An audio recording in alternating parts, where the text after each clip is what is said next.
En aquel tiempo mandaron a Jesús unos fariseos y partidarios de Herodes para cazarlo con una pregunta.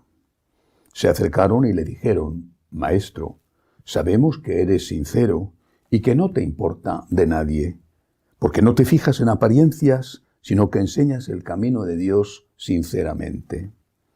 ¿Es lícito pagar impuestos al César o no? ¿Pagamos o no pagamos?». Jesús, viendo su hipocresía, les replicó: «¿Por qué intentáis cogerme? Traedme un denario que lo vea». Se lo trajeron. Y él preguntó: «¿De quién es esta cara y esta inscripción?». Le contestaron: «Del César». Les replicó: «Lo que es del César, dádselo al César, y lo que es de Dios, a Dios».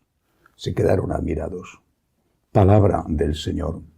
Gloria a ti, Señor Jesús. No se puede entender este pasaje del Evangelio sin ponerlo en su contexto. Israel era una pequeñísima parte del Imperio Romano. Era una provincia del imperio. Pero en Israel, quizá más que en otros sitios, había un fuerte sentimiento nacionalista. De hecho, eso tiene lugar aproximadamente en el año 32, 31. En el año 65 hay una fortísima rebelión, una guerra contra el imperio por la independencia, que culmina con la destrucción de Jerusalén en el año 70. Destrucción y se habla de 1 millón de muertos. Es decir, el judío religioso, la mayor parte por lo menos, quería la independencia de su patria. Pagar el impuesto, por lo tanto, no digo al opresor, pero sí al invasor, al ocupante, pagar el impuesto era algo que molestaba. Yo creo que pagar impuestos no le gusta a nadie, aunque estemos convencidos de que hay que hacerlo y lo hagamos.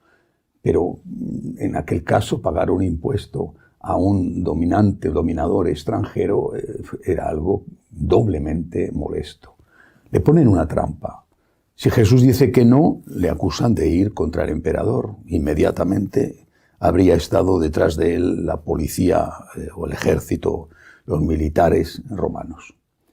Y si dice que sí, entonces se vuelve impopular ante el pueblo, porque nadie quería pagar impuestos y menos a los romanos. Jesús sale de la situación, de esta situación tan comprometida, con esta respuesta de quién es el denario. El denario era la moneda del impuesto. ¿De quién es el denario? Del César. Dale a César lo que es del César y a Dios lo que es de Dios. Es una frase además que se ha hecho popular, que muchos incluso aplican sin saber su origen. ¿Qué es lo que nos enseña Jesús? Que hay efectivamente unas leyes que no son unas leyes que la Iglesia tenga que decidir. La Iglesia o la religión no tiene por qué convertirse en la que dictamine qué hay que hacer cuando un semáforo se pone rojo o verde, o qué multa hay que poner si uno se salta un stop, por ejemplo. La religión tiene unas normas morales que afectan a todos los ámbitos de la vida, pero hay muchas cosas que tienen que ser aplicadas en la práctica por las autoridades civiles. Eso es el pago al César. Pero el pago a Dios significa que hay cosas que la ley civil no puede olvidar. No puede de ningún modo olvidarse de que sus leyes no pueden ir contra la naturaleza.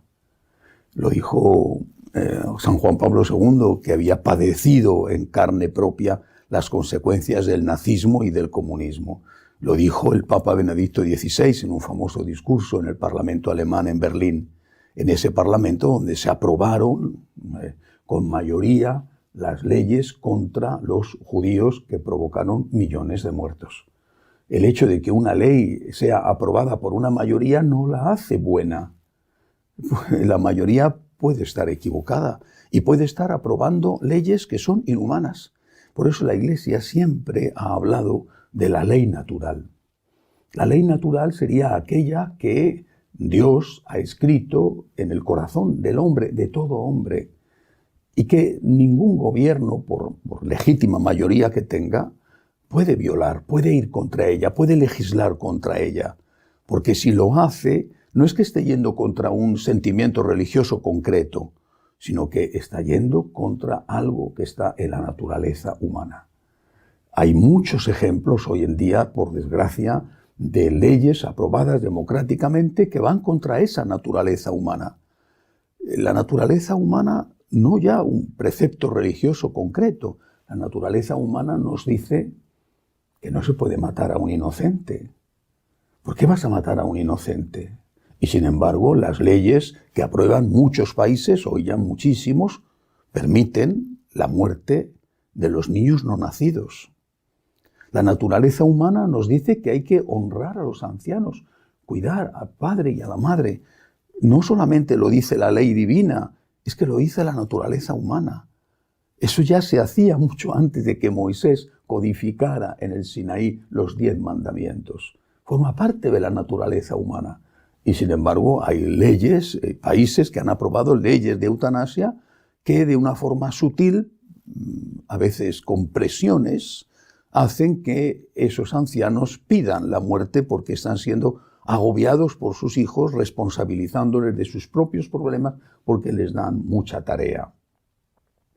Tenemos que tener mucho cuidado. No podemos pedir al gobierno que apoye o que obligue a cumplir los preceptos específicamente religiosos. Por ejemplo, no se puede pedir a un gobierno que obligue a la gente a ir a misa el domingo o que obligue a la gente a hacer ayuno el miércoles de ceniza o que obligue a la gente a que en el Viernes Santo no se trabaje y que nadie pueda escuchar la radio. No se puede pedir eso a un gobierno, pero sí hay que pedir a un gobierno que respete la ley natural.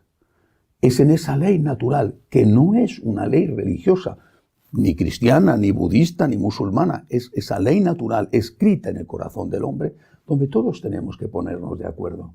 Es necesario que haya un principio de acuerdo para todos los hombres, porque hay en las sociedades actuales, por lo menos en Occidente, hay gente que es atea, tiene derecho a vivir su ateísmo.